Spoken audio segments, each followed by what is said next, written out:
There are many different variations of this topic on YouTube already. I'm a Simpsons fan myself and I thought I'd put together some odd theories that relate to past Simpson episodes. Don't take this video too seriously, as I simply just connect the dots between Simpsons episodes and events that are happening now. Number 5. Holographic projection entertainment. Although this isn't really a prediction, it's more of a prediction of an invention, but it's still a possibility. In this episode titled Holidays of Future Past from the 23rd season, the plot takes place in the future. It shows Bart living in a classroom in Springfield Elementary. It shows him watching a third-dimensional projected image which interacts with the room's surroundings. While watching an episode of Itchy and Scratchy, you can see the blood splatter across the room, even though the blood is merely a hologram. This might actually become a possibility in the future, as we have seen much holographic use in the past few years. This has ranged from performances to communication. Some people even believe that some of Obama's speeches are holographic. In 2010, tech websites predicted that we would have holographic TVs by 2017. As of today, some TVs use holographic displays, but they're not quite as advanced as in The Simpsons. Holographic technology has been around for 70 years, but we still can't seem to make it as entertaining as seen in the movies. This is simply because of the cost. At the moment, it's mainly the scientific community looking into holographic technology, and therefore, not much funding is available. Even though there were predictions for 2017, right now, holographic technology doesn't look like it will be invented for even the next 5 years. We can only hope that a big company starts to fund it to boost production. Number 4. Machine Uprising. In this episode titled Them Robot from the 23rd season, Mr. Burns makes all employees at the power plant take a drug test. After the tests are complete, Mr. Burns' lawyer informs him that the drug tests are quite costly, so in response to this, he replaces all power plant workers with robots. This causes unemployment rates to reach an all-time high. The only human left working there is Homer. Homer loses his mind trying to communicate with the robots because they do not respond to any interaction. Homer then accidentally breaks a robot, and when trying to repair it, he realizes that they have an artificial intelligence function. After this, they become way too friendly, so more modifications are made, and this is when the machines take over. Now this could become a high possibility, as within the past few months, many companies have decided to employ robots over humans. A McDonald's in Phoenix, Arizona has decided to launch a restaurant run entirely by robots. After receiving a loss for 9 years straight, the branch decided to cut some expenses, so fired its employees and is now replacing them with robots. However, a few human employees will remain to maintain the robots. The store is planning to open on July 4th, 2016. The McDonald's CEO also warned that all human jobs will soon be replaced with robots, as it is cheaper than employing people on minimum wage. Also, as of February 2016, car manufacturer Mercedes-Benz has replaced humans for robots on their assembly lines.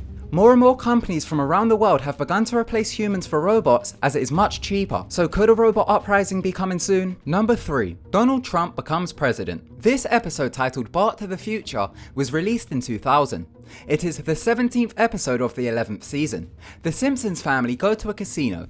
As Bart isn't allowed in because he's underage, he tries to sneak in. He successfully sneaks in but gets caught immediately, and is then sent into the office of the owner. The owner then shows him his future, and the rest of the episode takes place in the future. The future shows that Bart has become a pathetic loser, while his sister Lisa has become the president of the United States. Once in office, Lisa states that the president before her was Trump, and that he caused some financial turmoil in America's budget, and claims he left the country broke. Milhouse then goes on to explain that the previous administration tried to invest in the children of America to build a better future, but failed. Now, there is a very big chance that Trump might become the next president of the United States, as he seems to be dominating the presidential campaign. However, if he becomes president, he may not cause damage to the financial budget, but I guess we'll have to wait and see. One of the writers for the episode, Dan Greeny, has commented on the episode saying it was a warning for America, showing how insane America will truly be in the future. He said, "It just seemed to be like the logical last step before hitting the bottom.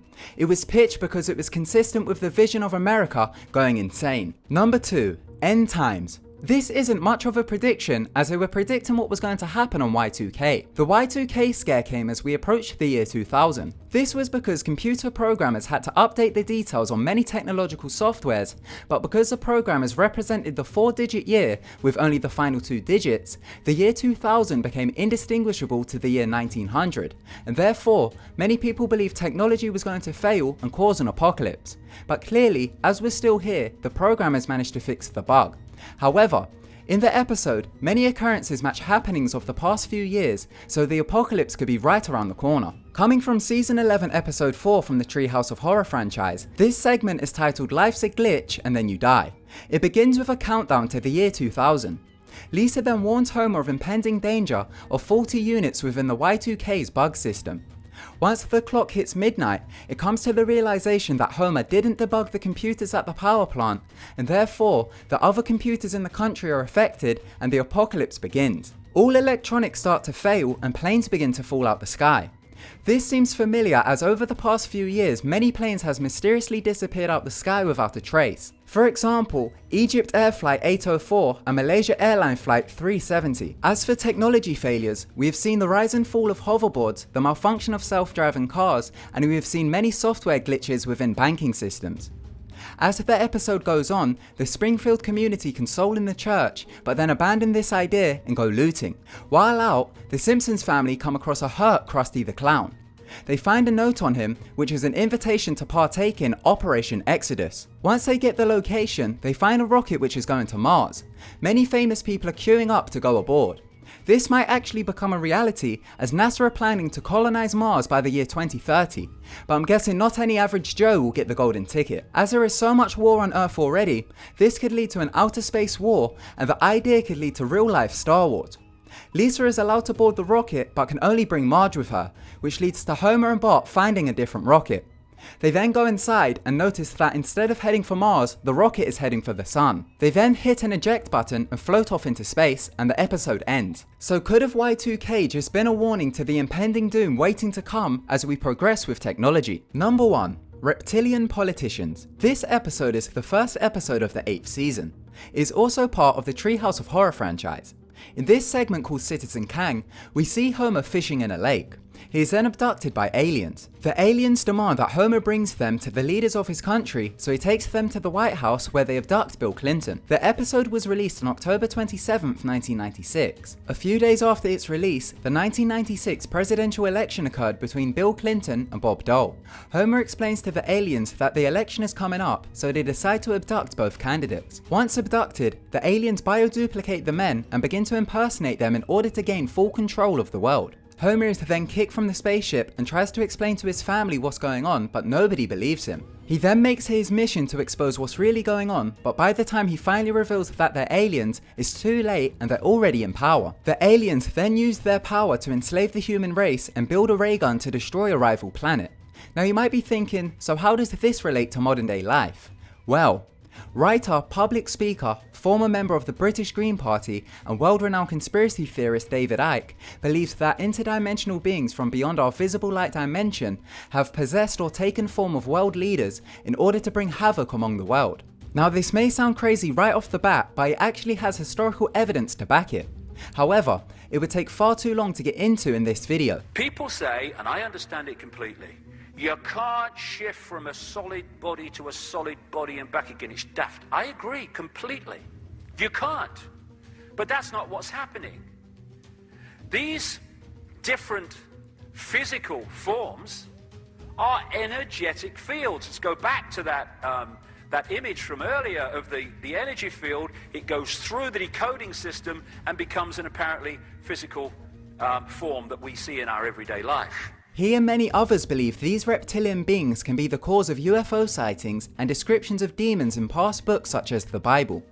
Many people believe these reptilians are related to the Elohim mentioned in the Bible, and also explains why it was a serpent that tempted Adam and Eve. The strange thing is, almost every culture from around the world mentions the reptilians. Also, many ancient artworks and sculptures depict the reptilians, such as these sculptures which date back to the Ubaid period from roughly 6000 BC.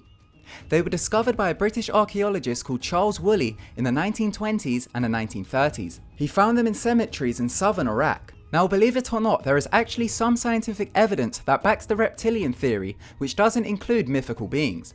It is known as the triune brain. The triune brain, also known as the reptilian complex, is a model which shows the evolution of the vertebrate forebrain and its behavior. It was proposed by an American physician and neuroscientist, Paul MacLean. In simpler terms, the evolutionary theory shows that we evolved from reptiles and fish.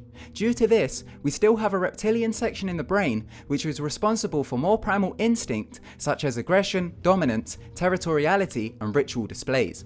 Therefore, brains of politicians and the elite could be more active in this certain area, which would explain why there has been so many wars and havoc in the past. But you never know, they could actually be possessed by reptilian entities from different dimensions. The theory goes quite deep. Thank you so much for watching. If you enjoyed the video, then be sure to give it a big thumbs up and don't forget to subscribe to keep updated with our videos. Goodbye.